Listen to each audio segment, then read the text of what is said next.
You're listening to Candid Sustainability, the podcast that explores ways we try and sometimes fail to live more sustainably. What happens when cutting-edge AI meets the vision of local communities? Can the future of waste management be built on both? Today, we explore how technology and traditional knowledge come together to tackle one of the world's dirtiest problems, waste.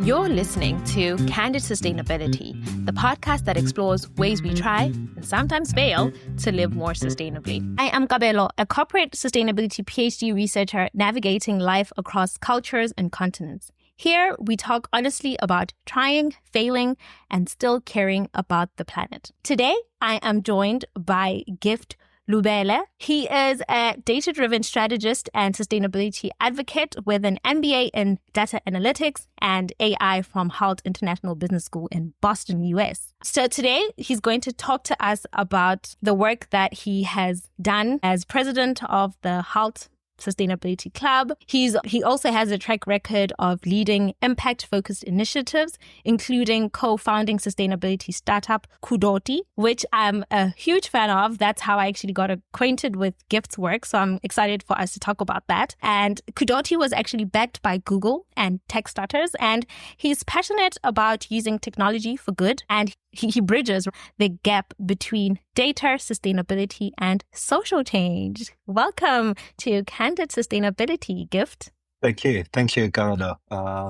It's always interesting hearing an introduction. So I appreciate being here, and I must also say to you, congratulations and well done on just having a platform where people could come and speak openly and realistically about sustainability. Thank you so much for making the time. I was so happy when you're actually one of the first people I kind of got in touch with about coming onto the podcast. So I was very pleased when you were like, I'm very keen. So thank you very much for making the time.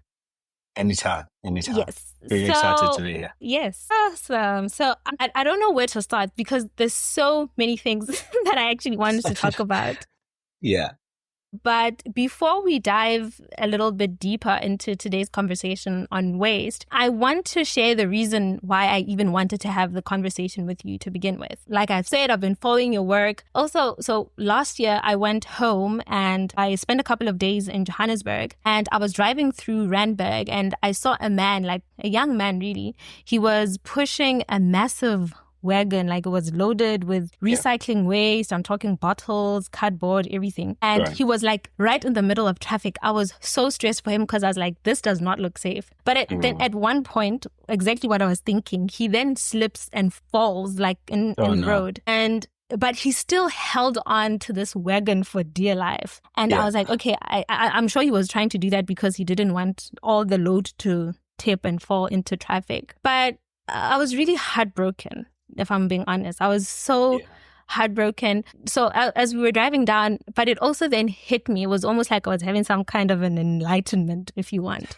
And I was like, you know what? I guess these people, I'm going to call them waste pickers.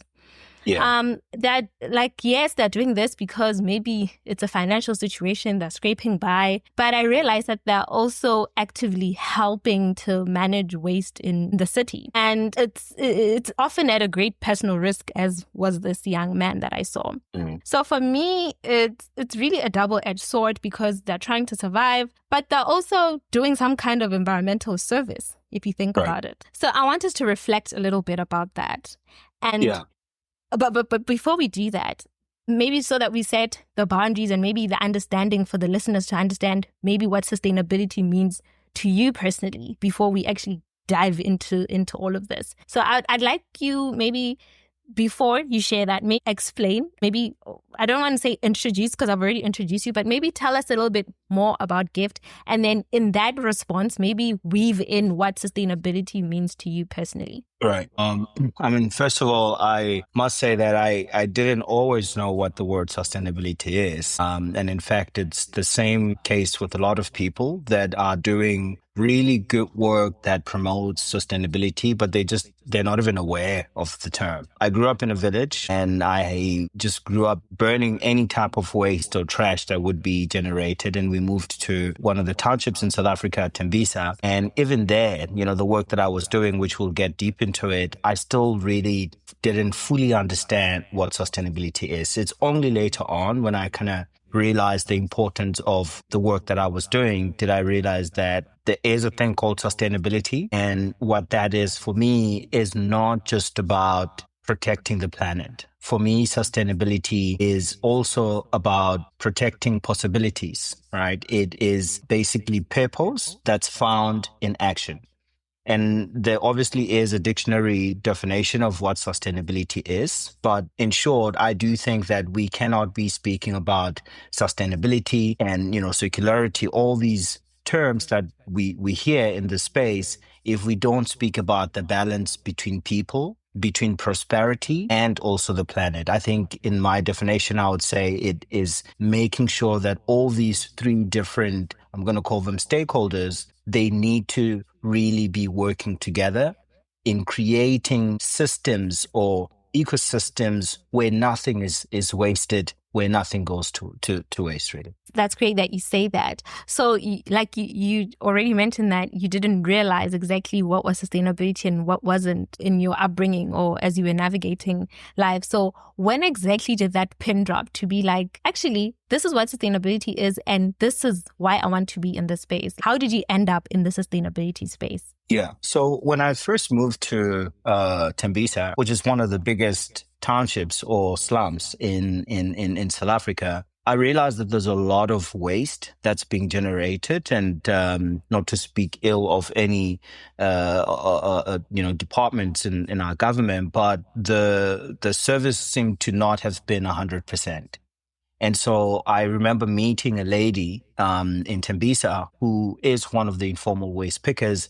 And I just started asking her as well, why is she doing what she was doing? And what she was doing is basically going house to house every single morning with this, trolley or cart-like thing that she'd made and collecting waste. And I was very curious as to know, what was she doing with this waste? Why was she doing this in the first place? When we spoke and I just learned about the work that she's doing, I got so curious that when I did further research, I realized that there's about 90,000 to about 200,000 of these informal waste pickers across the whole country, and 80 to 90% of all South African post-consumer packaging passes through their hands. Now, this is quite significant. It means in any time where you are in South Africa, whether you are having a drink or you are having a bar, a snack bar, that packaging, there's an 80 to 90% chance that's going to pass through the hands of informal waste pickers. And so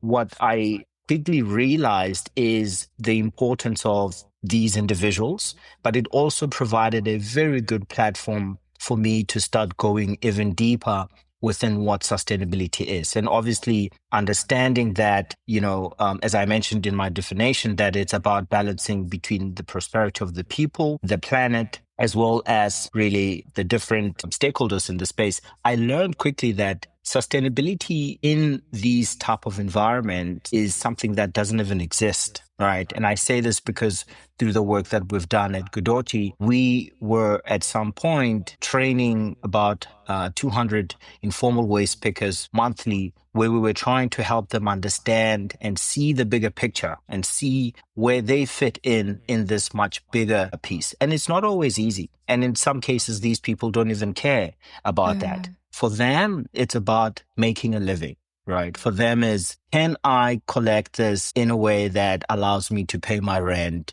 to cover my kids' school fees, to just ensure that we have food in the house? And so I try by all means every single time I am on these platforms to not really give a dictionary type definition of what sustainability is, but to really bring it down, because we really need to be looking at what actually enables sustainability. To answer your question in short, for me, that's when I first kind of started understanding what sustainability is, engaging with these unsung heroes that we've been working. That is such an incredible story because I'll be honest, like I said, I'm going to keep saying this. But when I first saw the Kudoti project on LinkedIn, I was just scrolling one day, I was like, this is so incredible. Like, I was like, I wonder what inspired it. And hearing the story firsthand is quite great. But I'm guessing this is then what inspired Kudoti, right? Yeah. So tell us a little bit about that then, about Kudoti. Sure. Absolutely. I must also give an update to say that as of last month, I've actually exited Kudoti. Okay. So after 6 years, we've done some really good work, and I'm now quite happy that the organization is still continuing to make impact. And where Kudoti came from is the word Kudoti is Zulu for Kudoti. It's like dirt, right? Mm-hmm. And so the reason that came about is we realized that although we were engaging with these informal waste pickers and we were trying to really understand what the difficulties they have are and how technology could then be introduced in these environments so that, one, it just increases efficiency, it enables them to grow, and more importantly, there's an ability to track impact. The more we did that, the clearer it became that data was a problem, right? And that's where we started thinking about a solution that offers end-to-end visibility throughout the whole value chain. And what we learned is let's go back to this individual that you saw in Randburg, right? That was pushing this big trolley. When they do collect those different materials, there is no data that's collected.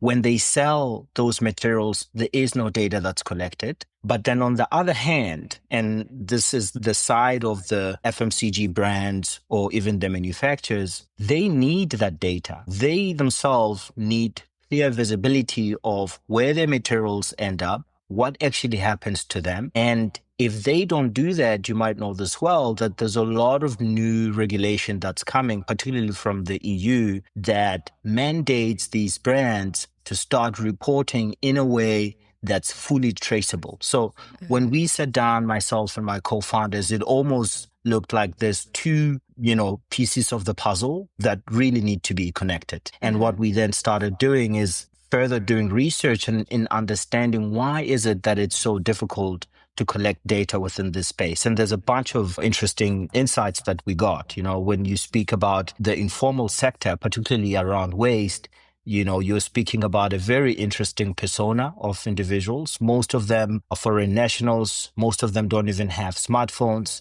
They are illiterate, but yet they're doing so much good work. And throughout, there's some really interesting initiatives that I've been able to be a part of that really, I would want to believe, pushed the growth of these individuals. One such program that I was a part of was actually led by the department. The Department of Environment, and it was basically what they call the integration of informal waste pickers.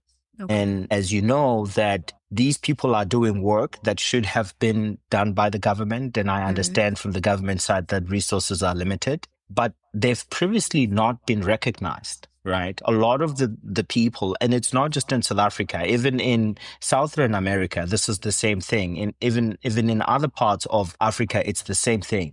There's still a huge stereotype around informal waste pickers, their identity, and you see it when they walk past a car, people would close their window. They would almost feel threatened as if these people were about to steal something from them, right? So we when working in this integration plan, the idea was to firstly give these unsung heroes an identity, to say, as an informal waste picker, could you be part of a system that recognizes that you are doing something that's actually helping the government? And then when that happens, we are then able to further enable incentives. And this is how most of the projects that we did in Kudoti were positioned. We would have different stakeholders, either the government and an FMCG brand, and then we would have other stakeholders like the informal waste pickers, potentially even SMEs that were buying waste directly from these individuals. And then we would implement our software.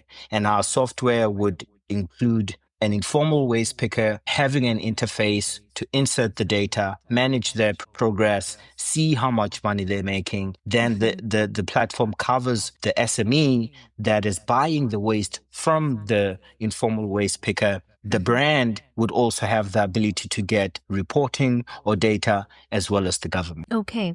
That's great that you say that, because I was going to ask you, because you mentioned just the importance of data visibility in the space. And for me, that also speaks to transparency. A lot of my research is about reporting, for instance, sustainability reporting. And that's always a conversation. Like, these brands don't have enough data to kind of come back and report to the different stakeholders to say, listen, this is how much product we've put out into the environment, but how do we ensure that we track it back so that it goes back to, when we're looking at more of a circular economy, how do we know that the amount of waste that we're producing is the same amount of waste that's coming back into the system and that we're trying to recycle it? And so I guess that's where the transparency comes in. Right.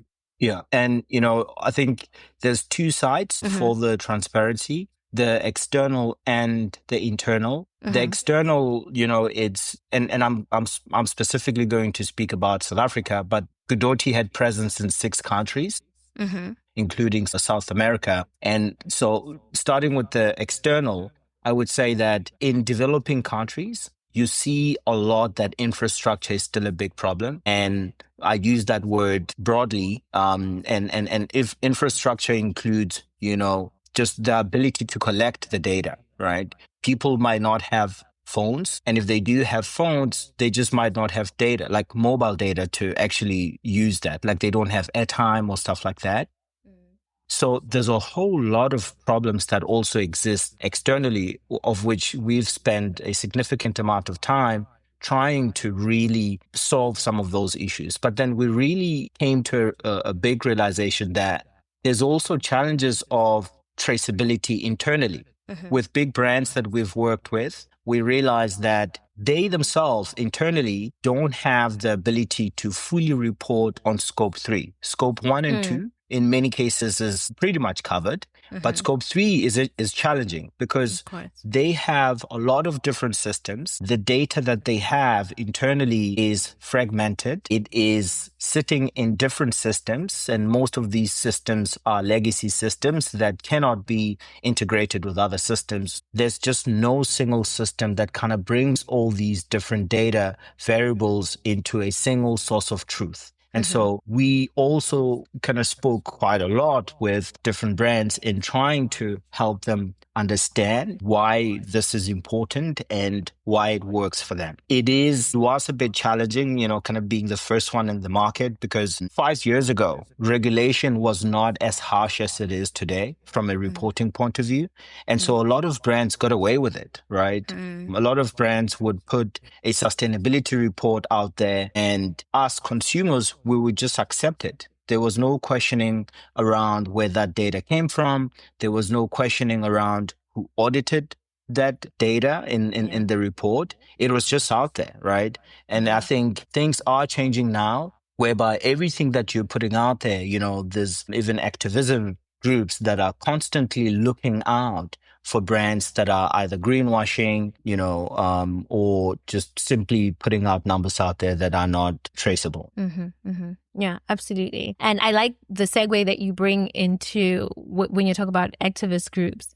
And these are some of the stakeholder groups that really fall for me under the wider community. And so I want us to bring a little bit of that into the conversation. I want to look at the role of communities and these different stakeholders like activist groups, NGOs, innovators such as yourself in the space. How would you say that these stakeholder groups engage or incorporate, or rather, how do these big businesses that need the information and need, say, perhaps the waste pickers in order to bring back the waste, how do they incorporate their knowledge into the sustainability systems in terms of waste picking or waste management, rather? Right. To give you, the quick short answer is previously they haven't been included, right? Which I fundamentally believe is part of the reason and part of the cause of the mess that we are in right now. The harsh reality is no one can achieve sustainability all by themselves, right? That's just not how things work. And a world like that does not exist. Everyone has a place and a role to play in helping us be more sustainable. So to be more direct in answering your question about how communities contribute, I would say maybe I'll position it in like 5 points, right? The first one is it's important for communities to be a part of this, more specifically from a data generation point of view. Anything that we do, whether you are a consumer, whether you are an informal waste picker, there's data that needs to be generated, and that data is very useful. So what we have learned is if you don't have good mechanism to incentivize people to generate this data, then already you are breaking a very important step. And some of the models or projects that we've been involved in that sort of work, but one could question their scalability, is we would have a project where we have informal waste pickers, we have community members, we have a brand, we even have a municipality, and we basically, through the platform that we build, we would incentivize people to share the data that they have with us. So as you are an informal collector, you have a mobile phone, wherever you are collecting the material, we would ask you to share what type of material you're collecting, where you collected it. And by doing that, you basically unlock incentives.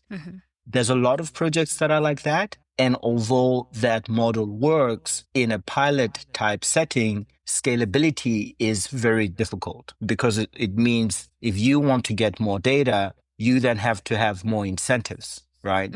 And another disadvantage is once the incentives stop, all the different members within the community also stop.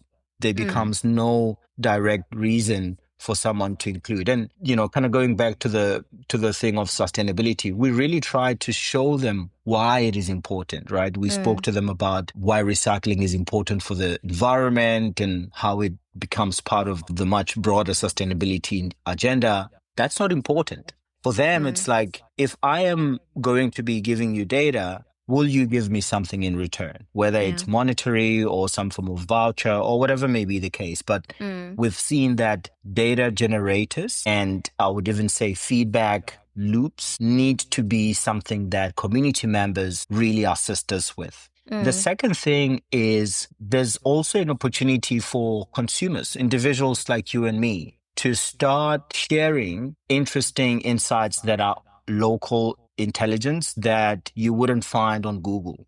For example, can you imagine, let's go back to this individual, this gentleman that you saw in Randburg. Can you imagine if there was a platform where the community of Randburg could simply share the overflowing bins? That's all they have to do.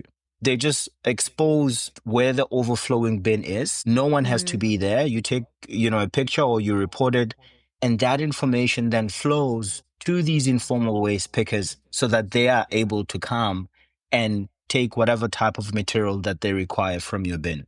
Something as simple as that would really be revolutionary, and it would be helping, us consumers take responsibility for this. So I would say the second thing that is important for communities is just citizenship monitoring and participation in these aspects. And having moved from South Africa to USA, I've really gotten to see that we are just so busy.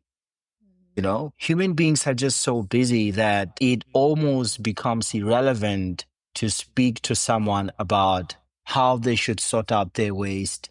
They even reporting their waste, it almost becomes very, very secondary. It's not as important, right? And I just think that more models, and perhaps this is where AI can come in, more models need to be introduced that also help us consumers adapt new behaviors, new habits that enable more visibility of what's going on. The third thing, and you spoke about this briefly, is behavioral change. And again, this is a very tough nut to crack, I must say. It is. Because we've went as far as doing community education programs. We've went to almost all the big townships in South Africa, trying to educate people about the importance of the work that they are doing and how we might potentially assist. Still, there was very little buy-in. We went to Cape Town and Khayelitsha, Makaza, Gugulethu, we went to Joburg and Tembisa, we went to Soweto, and we had these workshops where we were just saying, come through, spend a day with us, there's food, there's music. We just want to speak about the work that you do. It's great. People did show up, but the behavioral change that we were expecting was almost non-existent. I do think that, yeah.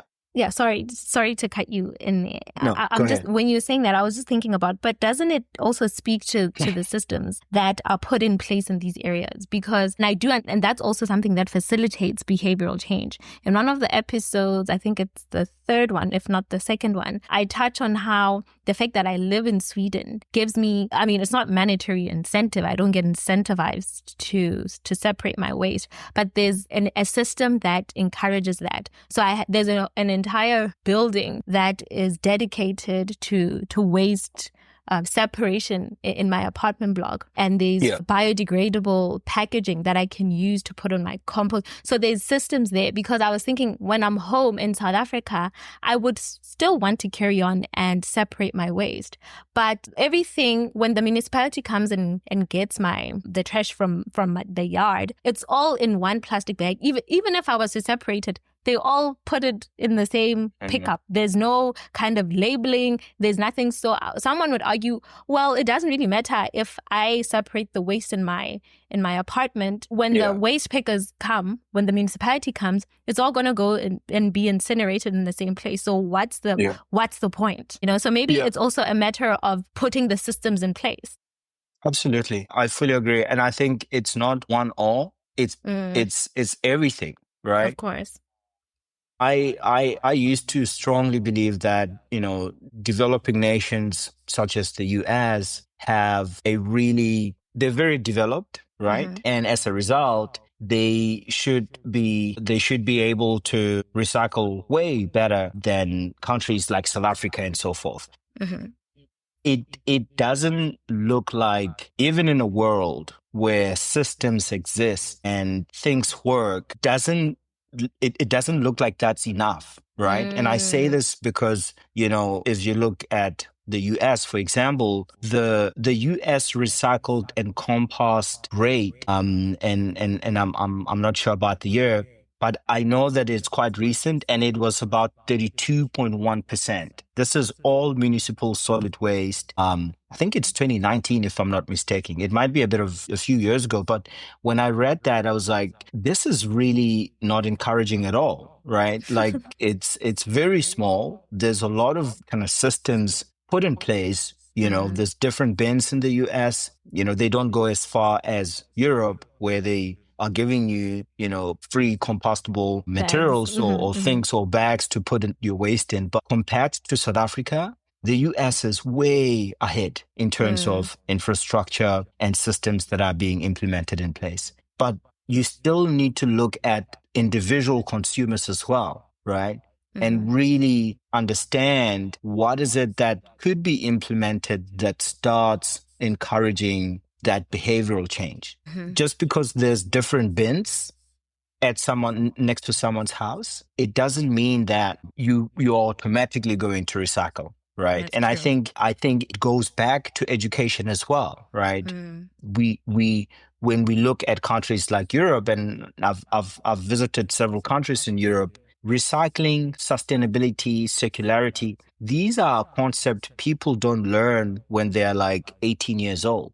They start learning them quite young, right? That's true. And if you go to the schools, there's programs that speak about these things, and there's careers, and there's professionals that have dedicated all of their lives to really doing this, right? And for me, honestly, I do think that behavioral change, particularly for adults, it might be a bit too late, right? It's really difficult. I know it's not the most positive thing to say, but I think the chance we have to really have long-lasting behavioral change that really prioritizes the environment, we need to really be looking at the young people in schools, educating them about what the norm is, helping them understand what proper waste sorting is, why recycling is important. And then if we can then embed that with digital tools to enable that, we really will start seeing some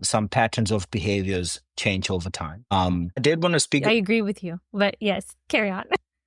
Sure. So, no, I was just saying that, the fourth point that I wanted to mention, around how communities could be a part of this is local knowledge and context, right? Which I think in some areas it's overlooked, it's underlooked rather, but it's very, very important. I'll go back to the waste pickers. We realized that there are certain local insights that are very crucial that you cannot find online that need to be incorporated in this. So in one area, for example, when we were doing these projects, it was okay to give out incentives because we had partnered with Nestle, and Nestle is a big food FMCG brand.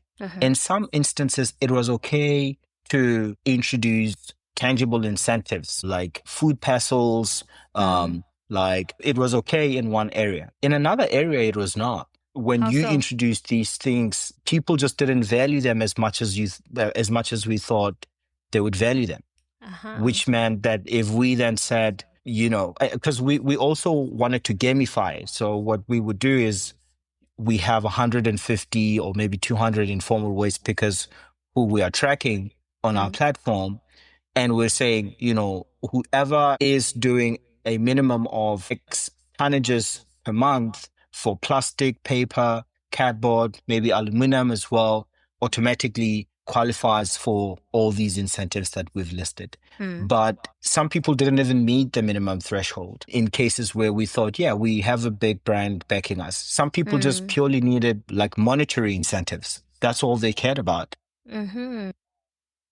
Some people in a different area cared more about digital tools. So the incentive wasn't monetary. It was like, if I could do this and then at the end of this, you guys give me a smartphone or a tablet, I would value that, way more, right? And then you add a layer of nationality. I mean, in South Africa, I could be wrong, but I think about 40% of these informal waste pickers are foreign nationals, right?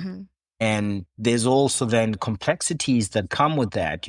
Are they documented? Are they not documented? What does giving visibility on the platform look like? We spoke to one guy who said, and he was really doing well in Soweto, and he said, I'm just afraid to be on any digital system because if I do, I don't know where you guys share this data, but the last thing that I want is to be deported or to be arrested or whatever may be the case. And this is the environment that we operate in, right? So these type of local knowledge and context could be the make or break of a really interesting, innovative solution. And they too need to be shared as well. So I would say local knowledge is the fourth thing. The last point is just accountability. And transparency advocates. I think in answering your question of how could communities be a part of this, I think it's high time we encourage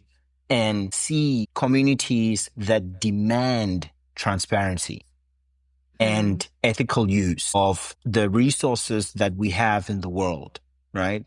And I just have this feeling that most of the communities we've engaged with, they don't even care, or they don't like, for them, the environment and so forth, it's something that's far away, right? Like it's not as important as, I'm currently looking for a job. And we tell them, look, this in fact is a chance for you to get a job. I mean, the circularity industry in itself, this is a growing industry that is creating so many opportunities, but there seems to be a huge disconnect between a community that cares about what happens with the products that they consume and, kind of what needs to happen. And unfortunately, this is the only way the brands, the manufacturers, the company behind extracting raw materials from earth, transforming them into products, and putting them into the market.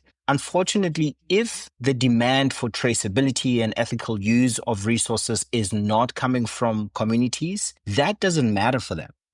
Right? If I am a big company and I am taking oil and I'm making plastic and I'm putting that into the market and my consumers continue consuming it, there's no reason for me to change, right? But if there's demand for responsibility or accountability coming from the consumer, I can see that in my income statement. I can see that, hold on a sec, for all the different products of plastic that we've been manufacturing, they're actually not selling. We're starting to see a downswing trend in these products. So then I have to change, because then this is coming from the people I serve. And I do feel like we're not there yet. We still need more communities that, are pushing for this. And in my TED Talk, this is also one of the recommendations I share, to say that as consumers, we have a big role to play in circularity. We have a big role to play in sustainability, but it starts with us. Of course. It starts with asking questions about the things that we consume. If you're drinking a bottle of plastic, it starts with you. You need to be the one saying, who made this bottle? And after I drink and finish it, where is this bottle going to end up? Right? We seem to not care about that. We seem to be focusing on other things entirely. And I always say, it's a bit extreme, but I always say that because of this ignorance that we consumers or communities have, we are still not connecting it to the harsh climate impacts that we're currently experiencing. It still doesn't make sense to a lot of people how if I'm not recycling, how does that connect to my house flooding, right? Yeah. Which is an interesting case that we also kind of looked at in Durban, where there was a strip of land that was flooded entirely because the waste that's produced in that region blocked the sewer system. Oh no. And as a result of that, when the storm came, water couldn't go through the system, so it started flooding. In many cases, connections like that do not exist in the minds of consumers or communities. And I think until we get to a point where it's clear why we should prioritize this, why brands, governments, even ourselves should be fully accountable for these things, until we get to that point, it becomes quite difficult to really implement long-lasting change. I absolutely agree with you. We've run out of time, but there's still so much that I wanted us to discuss, and hopefully we can sit down and continue this conversation. But before we end this, I want to know, because I know you're doing a lot of work in this space, I just want to know, on a more positive note, what is exciting you the most about the future of AI in sustainability? Yeah. Well, really good question. I would say there's a lot of things. One of the, most interesting things that excites me about AI is its ability to have very tight relationships with individuals. And with that, for me, comes an opportunity to introduce these new ways of changing behavior. I mean, I was reading a study recently that showed that, I think the vast majority of people that are currently consuming ChatGPT, they are using it to understand what their purpose is in life. They are using it as therapy. They're using it as like a friend, right? And for me, that definitely could be an opportunity to start introducing AI tools that help people change and understand why the current systems or patterns we have are not working. So I think that's number one. The second thing is with AI becoming more and more powerful, I'm really excited to be looking at climate models that are currently being implemented to climate patterns natural disasters, even things like carbon trends. So in spaces where previously the human mind couldn't really comprehend what was going on, we have a chance now to really see what happened in the past, but more importantly, predict what might happen in the future. And I think that's a really good space to be in.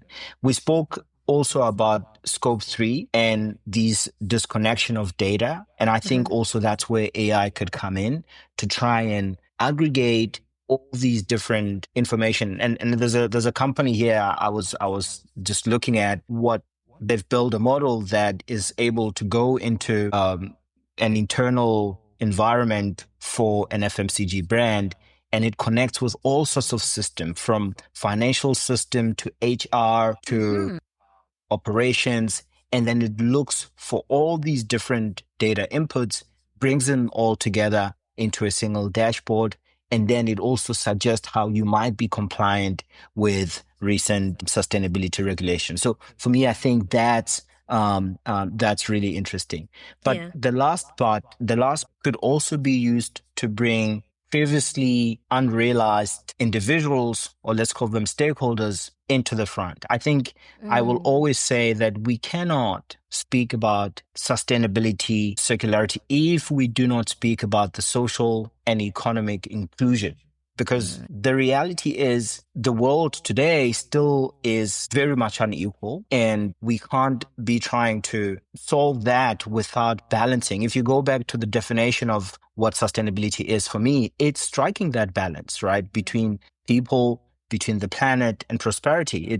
We need to bring all those together. So I do think AI is also creating an opportunity whereby what a job is could change. And there's a lot of green jobs that are being introduced as a result of AI, where people can work while doing good for the environment in a way that they previously couldn't do it before. I absolutely love those suggestions. This conversation could go on forever, but I hope that I could have you back for another conversation. So right now, we're going to move on to the last segment of the Candid Sustainability podcast, and I call it Candid Confessions. So Gift, I like to keep it candid on here, and I want you to keep it candid with me and tell us what's one sustainability choice you still struggle with. For me, I think the one difficult choice I have is, I guess, let's speak particularly about recycling. I guess it's the ability to follow the different practices that are put in place. So I'll tell you now here in the US, right? So we have 3 different bins, one for trash, one for recyclables, and I think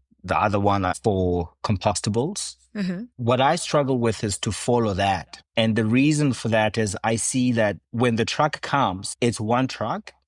Although you have 3 different bins, they just put in one truck. Right. Okay. I now know as well that the rate for recycling is not increasing. So I think my current struggle is to adapt the current suggestion that are supposed to be helping us recycle, yet they're failing. So on a scale of 1 to 5, 5 being I'm doing the absolute best and 1 being I'm doing the absolute worst, I would give myself like a 2.7. Okay. You need to pull up your socks. Yeah, I do. But I think it goes back to the point of environment, right? And what's around you. I think when I was in Europe, everything works and you can track it, right? So your individual contribution from a recycling point of view is something that you can actually see, right? And there's systems put in place to help you have that visibility. Where else in this side of the world, it's not the case. You do something on the ground that you are told to do, but that doesn't seem to be adding any value or helping with the problem at all. And I think for someone that kind of understands the value chain, I definitely can't say there's more room for it to be improved, but it becomes very discouraging for me because when I take plastic and put it in the recyclable bins, I always question if I'm really doing a good thing or not, because like this is still going to end up where I'm trying for it not to go, right? Yeah, I hear that. So I think that's definitely been a struggle of mine for sure. Okay. It's okay. We all have them and we're trying to improve the best way we know how. But Gift, thank you so much for joining me and sharing your insights. Anytime. Thank you for having me. Yeah, thank you. Thank you very much. If you enjoyed this episode, please subscribe to Candid Sustainability wherever you listen. Share it with your friends and please leave a review on Spotify or Apple Podcasts, wherever you listen to your podcast. And if you have a story or idea for a future episode or want to be on the show yourself, please reach out and I'd love to hear from you. Join in on Candid Confessions and I may read your answer in the next episode. What's a waste habit you know is bad but still struggle to change? Remember to hashtag Candid Confessions. Let's continue the conversation on Substack or comment. But before you go, remember to leave us a review on Spotify, Apple Podcast, or wherever you listen to your podcast. Like and subscribe if you are watching on YouTube and share this with someone who needs to hear it. Thanks for being here. Let's keep it candid and keep doing your best.